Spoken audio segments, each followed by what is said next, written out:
السلام عليكم ورحمة الله وبركاته. ازيكم عاملين ايه؟ يا رب تكونوا بخير. فيديو جديد، فيديو تحفيزي لكل شاب ولكل بنت قاعدة في البيت. بقول لك عيب انك تقعد في البيت امك وابوك اللي يصرفوا عليك. انت تقدر تطلع ارباح في بيتك 1000 جنيه كل 3 ايام، ودليلنا النهاردة دليل عملي.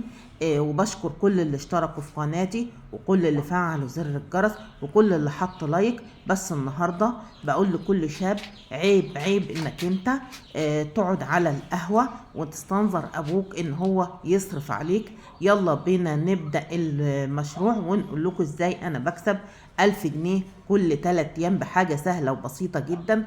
عندك كرتونة، عندك لمبة، عندك الترمومتر اللي بيقيس درجة الحرارة، كده يبقى انت عندك كنز ذهبي وتقدري تكسبي 1000 جنيه كل 3 ايام. انا بوريكي النهاردة شيء عملي وشيء واقعي جدا. البط اللي انتوا شايفينه ده بط بلدي، ده من فقاسة كرتون. اختي هي اللي كانت عاملاها، وده الانتاج بتاعها والربح بتاعها بسم الله ما شاء الله. ربنا يبارك ويزيد يا رب، بسم الله ما شاء الله.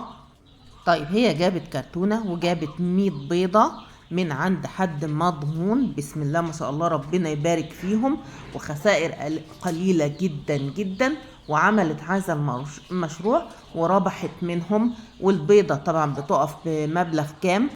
البيضة ب5 جنيه.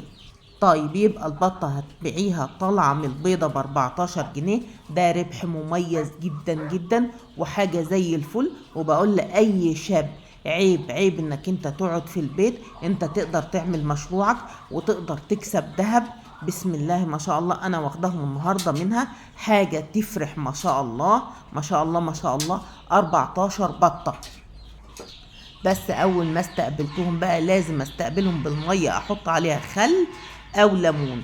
وطبعا كنت جايه كده يعني مستعجله جدا، فالاوضه بقى مش نظيفه، هقوم انضفها.